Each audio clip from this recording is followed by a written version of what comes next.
It's time to take a ride on the Steelers Afternoon Drive with our co-hosts, Alan Saunders and Zachary Smith.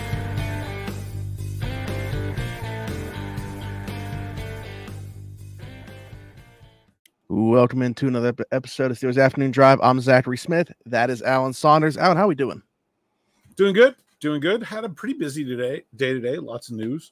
More news than I expected on the day before training camp. I guess the other NFL teams are already at, some of the other NFL teams are already at camp. Yeah. So that's probably why we're getting some news. And, it's getting ready to go. You got players kind of forcing teams' hands, going in one direction or another. You know, Amari Cooper having his contract amended. What a bizarre, throwing $5 million more to Amari Cooper. Like, was that necessary? I don't know, man. I think the Browns, I like Kevin Stefanski. I think he's a good coach. And I just think that front office they make some head scratchers, man. I love the Judy trade and then the contract. I'm like, what? This one, they just literally gave him an extra $5 million. Did you think Amari Cooper was that good last year that oh my God, they absolutely had to do this? I don't get it. I don't know. I mean, I'm a big Amari Cooper fan, but yeah, I don't know. I think maybe a reward for kind of holding the team together, offense together. Nick Chubb goes down. The quarterback situation wasn't pretty. You know, maybe it's a reward for doing that. I don't know. But that's what I'm saying. With him reportedly not going to show up to training camp without that happening, they basically guaranteed his contract now, the $20 million with that $5 million raise. Guaranteed the last contract at this point, you're going to pay the guy no matter what anyway. That's not that big of a deal. But just throwing another $5 million, it's why? Yeah. What leverage have you seen? Have? Yeah, I don't know. Have you seen what? Because I saw Stafford had his contract or were working to amend it. But I don't know that that's come out what they actually did with that. I just know McVay said that he reported and they were working to do so. Yeah, I don't know. I don't get that one. Anyways, all that to say that we're seeing players try to at least force teams' hands this time of year, and now that teams are expecting players to show up, obviously want them around the team to do all the installation and have them around for as much of this as possible. In some cases, going to force team hands like these cases we're talking about. However, in the case of Brandon Aiyuk, he does report to the San Francisco 49ers training camp, but nothing has changed on that end. Still no extension, not any closer seemingly to that. Also, clearly with him reporting there, has not been traded yet. So he's at training camp for the 49ers. I mean, in my opinion, get yours on this. Does he participate at all in training camp, or is he just there? I don't really think it matters whether he participates in training camp or not. It's not like Brandon Aiyuk needs training camp. It's not like Brock Purdy needs to be familiarized with him. They have the same offense, the same scheme, the same quarterback, same receivers around him. And so I don't really think it matters whether he participates or not. I can understand him not wanting to participate if they're going to negotiate. And I think they will. The 49ers have done this a number of times where they've gone down to the wire. And so, look, I think we should pretty much end the conversation about Brandon Aiyuk being traded at this point, because if he's not willing to eat, what is it, a $40K a day to hold out for training camp, something like that means he's not going to be willing to eat a game check, which is the only real leverage he has to get traded. If he really wants to get traded, that's what it's going to take. Sure doesn't seem like he has the stomach for that. So I don't think it's going to happen. I think this should pretty much end any real speculation about Brandon Aiyuk being traded if he's going to report to camp. There have been over the years, maybe one or two guys who went to training camp and then held out, but it almost never happens. If he's not going to hold out, they're not going to trade him. He checked, I don't know. He checked some of the boxes along the way, but for how ugly this needed to get, it looks like he stopped checking those boxes because, like you said, probably need to start holding out of training camp, start holding out of games, and then we could have gotten to that point. But at the same time, the fact that he is, not to say that he's not made some money, but he hasn't made that much money in the NFL to continue to accrue these fines as well. He hasn't gotten that big payday. That's what he's looking to do. So I can understand him not wanting to take on those fines either. Sure. He just doesn't have a lot of leverage here. And as you've mentioned, 49ers can roll through this year and then franchise him next year. They're not in any hurry.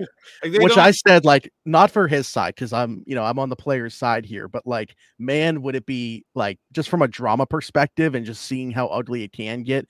I'm not going to say I want it to happen, but would be very interested to see how it would happen if that was the case. Let him play out the 5th year and then tag him next year. My God. how things could get and You're how right about frustrating Brandon Aiyuk for a whole nother season. All right. Yeah. I think that's probably enough about that. But I would say that we can probably safely move on. I actually was reading another player, Rand Carthon of the Tennessee Titans, spoke today, and he said very nice things about Treylon Burks, which I thought was interesting. A guy that we've talked about in this podcast as being potential for the Steelers, sort of fourth at best on that Titans depth chart. I think that's probably one to keep your eye on, right? I mean, I understand that the GM is doing it's the first day of training camp. He's not going to say anything, but maybe there's a little bit of trying to pump up the value there. Like, we think he's a great guy. He's doing everything the right way. Kind of like, hey, we're not trading him because we want to get rid of him. We're just trading him because we got better players, and you should really want this guy and pay a lot for him. I can maybe hear a little bit of that reading between the lines there. Yeah, I was going to say, is he saying nice things to say nice things? Is he speaking to everybody else? Right. Yeah, exactly. Doesn't want to say anything bad about him right now because going to be asking you how much you want to pay for him in another month. Yeah, we'll see if he's still the gunner on special teams. That'll tell me a lot more about the nice words than the general manager's nice words, for sure. Yeah, absolutely. We mentioned there's some news, a transaction as well, the Steelers are bringing in for a workout quarterback Ben DiNucci, familiar name for people in the area, obviously Pine Richland product. What do we make of this? Is this, competition potentially for John Rice Plumlee, or I don't know if I would throw Kyle. I feel like Kyle Allen pretty safe as QB3 here even, but is this potentially a guy for the practice squad? What do we make of this? Yeah, the Steelers have never, in my experience with the team, brought in 5 quarterbacks for training camp. So it's a bit curious that they would bring in DiNucci. Now, I think DiNucci's kind of established himself as sort of an NFL fringe player, like certainly a guy that deserves an invite to training camp, spent 2 years with the Cowboys, led the XFL in passing in 2023. As someone quote tweeted me earlier today, the Steelers now have 2 Seattle quarterback legends to go with Russell Wilson, as Ben DiNucci was the star for the Seattle Sea Dragons, I believe, in the XFL. That year. But I think it's not I don't think John Rice Plumlee was necessarily like a world killer at quarterback this spring. If it was said at some point, I believe that he said the Steelers were one of the few teams that were going to let him play quarterback. That's not a forever promise. Like, we'll bring in, they let him play quarterback. This could be a sign that moved to receiver or maybe, maybe worse, is in the cards there. I certainly think DiNucci, look, if you want a 4th guy for a camp arm, I think you can do a lot worse. I'm not sure, like you said, that he's any real, I don't think he's going to pass Kyle Allen. But on the other hand, I do think the Steelers should probably be treating their 4th quarterback like something more than a throwaway. Considering Russell Wilson's age, like considering the likelihood of the possibility of that guy ending up on the roster, seems like a little bit higher than, and the fact, and if Justin Fields gets in there, like imagine the situation, Russ gets hurt. Let's say it's bad, right? He's going to miss a couple weeks. And then you got to be there, like watching Justin Fields do his thing, run all over the place, like getting hit by linebackers. Yeah. I can just imagine being a coach like, hey, don't do that. We need you. But he's not going to do that. And so I think maybe, maybe more than the average team, they should be looking at their 4th quarterback as more than just a guy who's here for camp and nothing more. And I think Ben DiNucci certainly fits that mold, maybe a little bit better than John Rice Plumlee does. Yeah. I thought it was curious when I saw it, but I mean, certainly competition brings the best out of everybody. So I'll be curious to see how that goes.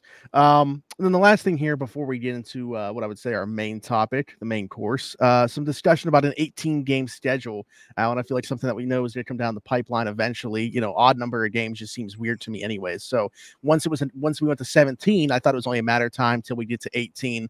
And I guess the question is, what are the other, what's the fallout of that? Is it going to 2 preseason games? Is it an additional bye week, expanded rosters, all the above? What are we looking at if we do eventually get what I think is inevitable in an 18-game season?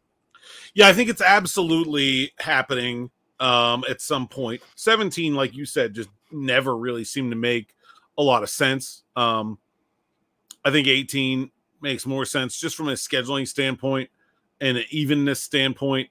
I don't love the competitive balance of some teams having 9 home games and some teams having only 8.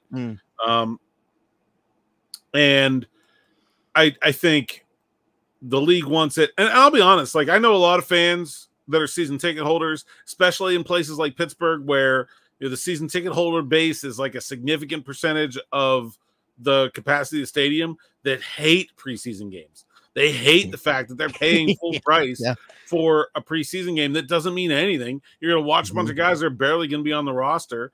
And so I do think we're going to see 18 and 2 relatively quickly before the CBA ends. I think the question I think is still up in the air is, what will the NFLPA be able to get as a response to that? I'll say this, like, I'm with you. I'm kind of, I feel like the player, it's millionaires versus billionaires when it's the players versus the owners. And it's sometimes it's hard to feel bad for the players, but certainly they're the side that gets the short end of the stick more often than not. But the NFLPA has not done a great job, in my estimation, of standing up to the ownership. I don't feel like they've been particularly together over the years. I feel like they've lost a lot of winnable hands that they've been dealt. So we'll see what they're able to get. I think what the players would like involves 2 buys. I think the league is on board with that. I don't think they hate the idea of 2 buys. Not moving the season back at the beginning, but moving the season back at the end. So basically the way it is now, the Steelers are playing a preseason game on August 9th. We would be looking at losing that week as an NFL season. 2 weeks of preseason, roughly the 3rd and 4th weeks of August, keeping that Labor Day weekend off, going into the season, and then putting another week of regular season football, moving the final week, week 18, would then be about the 2nd week of January, be January 12th this year, this coming season, and then moving the Super Bowl back to President's Day weekend, which is something that we've heard Roger Goodell talk about. This is one of those things where, like, yes, the players badly want that second bye, but I'll be honest, I don't even think that's really a concession. I think the league is eyeing up that President's Day weekend as like, yeah, we want that. Like, that's when we want to be on TV. We want people to have Monday off after the Super Bowl. Obviously, not everybody gets President's Day off, but at least a section of the population having that day. I think the NFL will be drooling about that. So I don't even think that's a concession. What else are they going to get? And so I think that becomes the question. Is it, an easier on-off injured reserve, more like what baseball has, where maybe you only have to miss a week or 2, to go on the IR and come back? Is it expanded rosters? Is it further expanded practice squads? Is it a greater percentage of the revenue? Is it just money? Great. Hand us some cash. Something like, we've talked about this, like some kind of designated player rule where you can excerpt 1 player per team from the salary cap. I think that's a great idea. I think it would really help the league's balance in terms of the quarterback pay versus the rest of the NFLPA. But I think a lot of that is still on the table, and I'm not quite sure that the NFLPA itself is even in lockstep about what it wants to be demanding. It's one thing for the union leadership to have ideas and to be talking to the NFL about this, but until they go to the players, like, it's really hard to have a feeling about what they really want. Yeah, by the way, just I wanted to look back at what I'm paying for preseason tickets for games that I don't go to. $224 for 2 preseason games that I just end up giving the tickets to my sister so she can go to a game, and then whoever wants them from Twitter. So, like, yeah. But I started thinking too, like, the one thing about the 16 game schedule, 4 teams in a division, and then obviously playing another division from the other conference, like, it made it easier to figure out, the rotation of teams and stuff like that. Obviously, with the 17th game, it's been like 1 team that alternates from the other division, from the other conference as well. Like, how do you figure out now going to 18 games who that other opponent is? Is it another NFC team, or is it just completely random? Like, what's your idea in terms of how that would go? My guess is it's another NFC team, and that they would again tie that to the placing to increase the schedule effect of your last year's place. Because right now, like we talk about first place schedule, right now first place schedule only changes 3 games. You play one whole division in your conference, so it's the 2 divisions that you're not playing in your conference plus the one extra, the 17th game on the other side. This would now make it 4 games that would move with your place. To me, that makes the most sense. Maybe they would do something else. I don't know, but I think that makes a ton of sense in terms of just continuing to seek balance and try to make this a league where there's parity. I think the NFL has gotten that part of it right. Honestly, it's pretty maybe the Denver Broncos. Is there another team right now where their fan base is just like, we have absolutely no chance this year? Like, it's just not probably Carolina, but maybe they have a really talented quarterback. Like, they should have more. I mean, are they going to win a Super Bowl? Probably not. But man, they can have a good team this year. I think it's not that far fetched. The Saints, I guess, are pretty down. The Raiders, I don't know. There's a handful, but man, it's a league where you're only ever 1 draft pick away, and I think that's the way the NFL wants it. They want 32 Giants fans feel good. I actually know a couple Giants fans, and I have had to talk them down from thinking that their team is better than it is. Believe it or not. So really? Yes. Okay, that's interesting. All right. Well, yeah, going through here, I could see, not that I think that every team in the NFL is good or the majority are, but the path, right? You could talk yourself into a lot of teams being competitive in 2024. Yeah. But the Giants were not one of them, so it's interesting to hear from Giants fans. Anything else on the 18-game schedule stuff? No, honestly, I think the one thing that will be interesting is what to do with only 2 preseason games. A lot of teams have been going towards not playing their regulars anyway. I think it would create an increased emphasis on having joint practices, and you may even have some teams want to have some not just a joint practice, but an actual out-and-out scrimmage during training camp was another. But we're just going to have Steelers and Bills every year because McDermott and Tomlin's relationship. I'd be fine with it. Yeah, I like the Bills. I got no problem with that. If you want to test yourself, what's better than trying to tackle Josh Allen? I don't know. You can't actually hit the quarterback in those anyway, so I guess it doesn't really matter. But yeah, I think joint practices or scrimmages are something that we could see. I also think we could see something where you have a stepped start to training camp, where you start with the rookies first, the younger players, maybe is a better way to say it. Guys in their first and second year report earlier, and then have those guys be the ones to participate in those intra-squad scrimmage kind of things. And then or joint practice kind of things, and then bring the vets in a little bit later with the start to preseason moving back a week. Basically give the vets a week shorter, not shorter, but don't add a week of training camp for these vets. Just move the start of training camp for them back a week. I think you could see that as well. Yeah. Yeah, I'm interested to see how it plays out. I've been on board with, I guess since we went to 17, going to 18, and I think it just makes a ton of sense. Obviously, being able to extend the season out to President's Day weekend, it all makes sense to me. So excited to see it. Alan, the main thing that I said we want to talk about, kind of the now we're ready for dinner. We've had the appetizer of the show. We've had a couple little courses in between. This is the main dish right here. Players under the microscope as we head into training camp. Who needs to have, a big camp to secure a spot on the roster or make the team? Are there guys that immediately jump off the page to you that are under the microscope going into this training camp? Yeah, I think there's a lot. I don't know where you want to start. I think there's a good. I think there's some of them obvious, right? The quarterbacks. That's pretty clear that Russell Wilson and Justin Fields are going to be under a microscope. But I think there's a lot of guys on this team that the Steelers really need more from, or that are in situations where those players really need to show a lot of what they can do. I guess I'll just start on the offense. Russell Wilson, I don't think there's a lot that he really needs to show that, I just think he needs to show that he's still the same guy. he needs to show that he can make throws, that he can handle pressure. The one thing I'm really interested to see with him is, can he work the ball over the middle? That's been a thing that he's never done in his career consistently. It's something that Arthur Smith has always wanted his quarterbacks to do. Like, how is that going to play out? And if you're Justin Fields, I think it's obvious. Can he clean up the turnovers? Because if he can clean up the turnovers, I think he can really give Russell Wilson a run for his money. But it's going to have to come from a place of eliminating the negativity in his game, the interceptions, the fumbles, the sacks, and then go on from there. George Pickens, man, I think there's an untalked about amount of pressure on George Pickens this year. Like, he is really going to be the guy for this receiving offense in a way that he has not been. He's going to have to show more in terms of route tree. He can't just be a go ball guy anymore.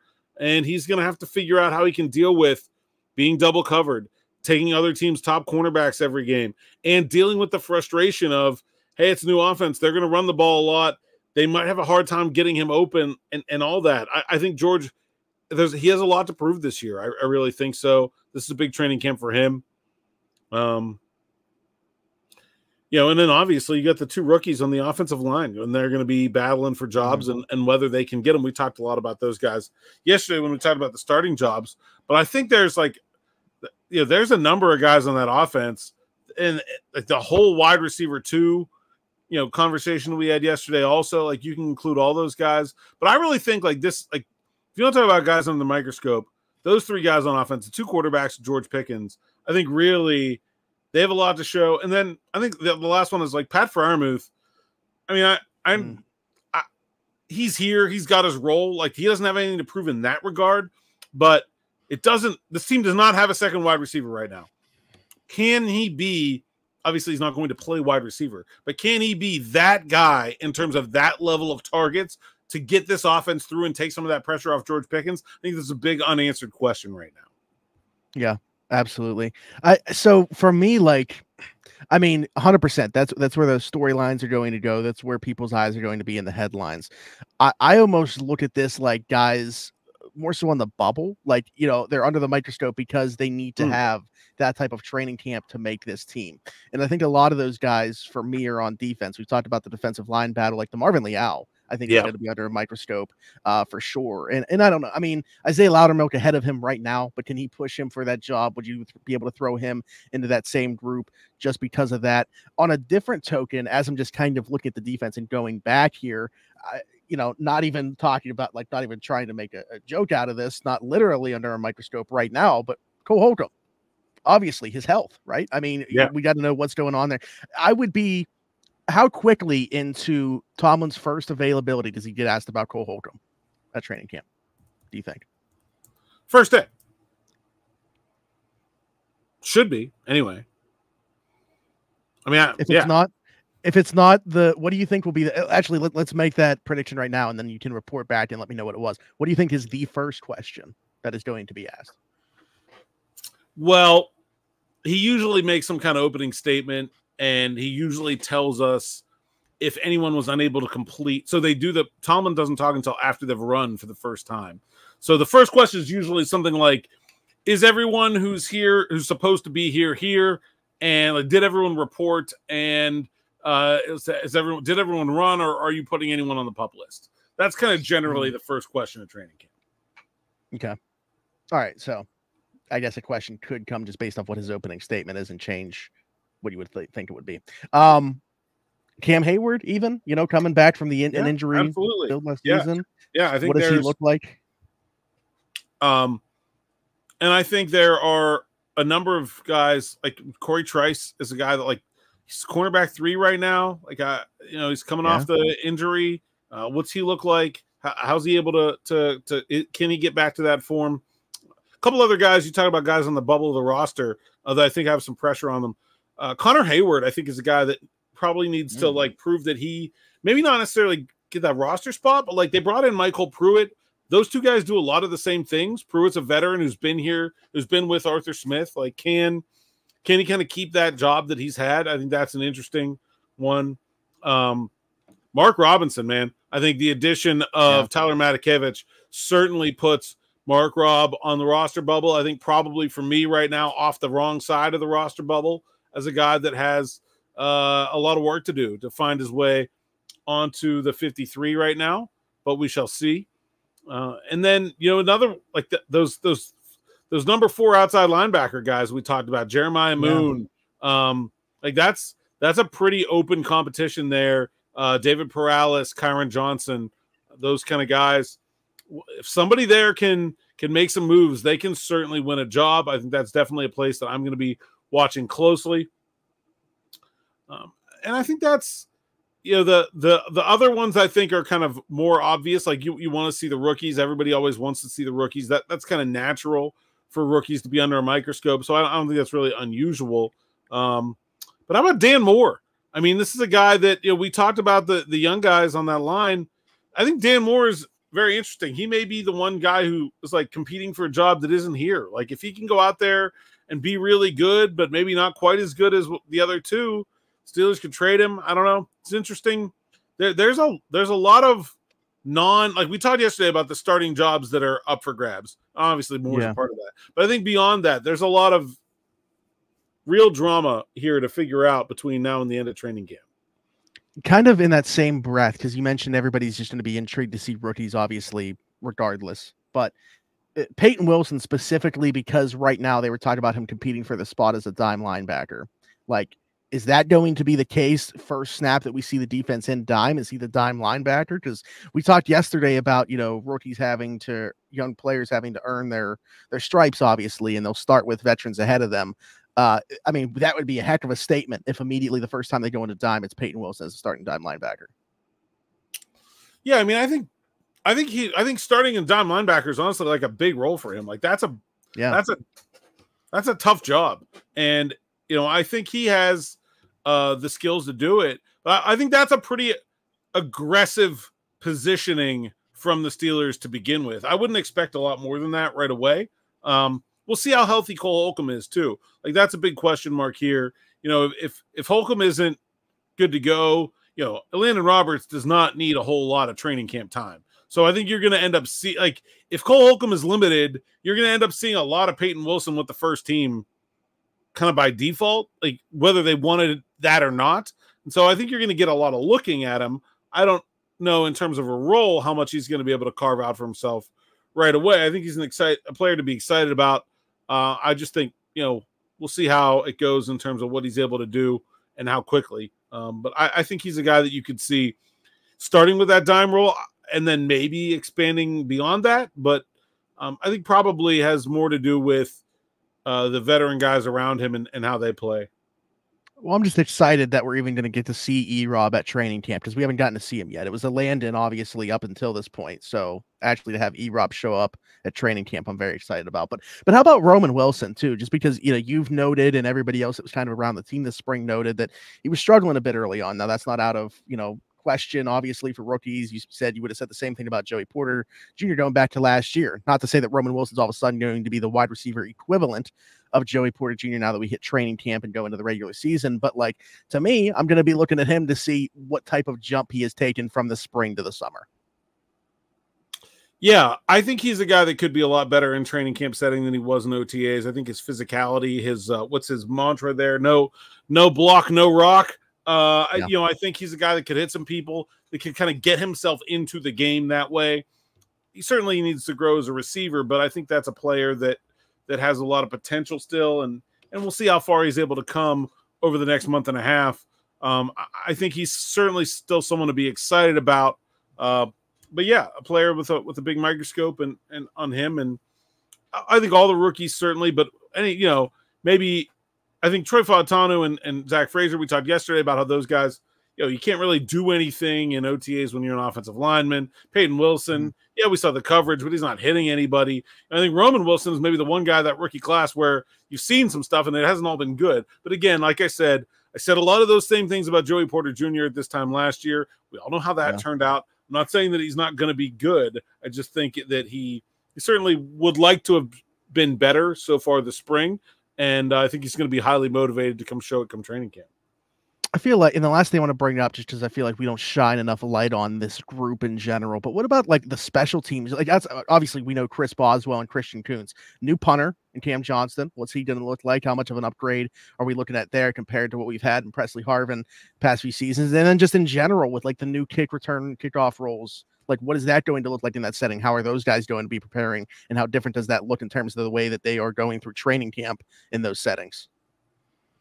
Yeah, and like, let's just see it. Like, I haven't even seen one live. Yeah. Like, I'm very excited to just watch a couple happen, regardless of sort of the strategy that is being employed or anything like that. Like, I'm ready to see a couple. Usually, you don't do a lot of live kickoff in training camp, like very minimal.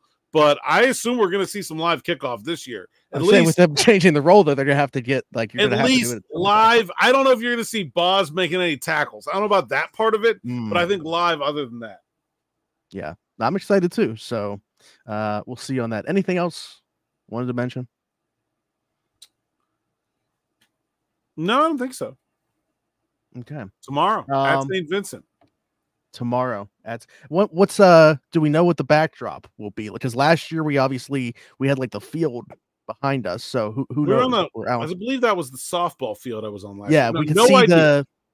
the like fencing. Like you can see the fencing behind you. It's all seat of the pants here at Steelers Afternoon Drive. There is no I'm not driving out there to scout spots, you know. I like it. I'm excited to see what the backdrop looks like. I'll be on the edge of my seat waiting to see where Alan Saunders is tomorrow. Well, other than St. Vincent tomorrow, Alan, tell the people they can find you. At @Saunders_PGH, PGH Steelers Now, SteelersNow.com. Like and subscribe to the YouTube channel, hit that bell for notifications. We'll see you tomorrow. There we go. Hit us in the comments with your thoughts on anything we talked about, who you think are some guys under the microscope, whether that's for you personally or just, at a different level, who you think is going to be very closely watched this training camp. Follow us on TikTok, Steelers Afternoon Drive over there, 90-second clips of the show. Be sure to get your short form content in, posting some stuff on the shorts here as well on YouTube. If you're listening somewhere else, Apple, Spotify, wherever you get your podcast from, be sure to leave us a 5-star review and subscribe there too. Just search Steelers Afternoon Drive. We'll pop up wherever you get your podcast from. And find me everywhere, Zachary Smith, PGH. For Alan Saunders and myself, thanks for jumping in, taking another ride with us on the Steelers Afternoon Drive.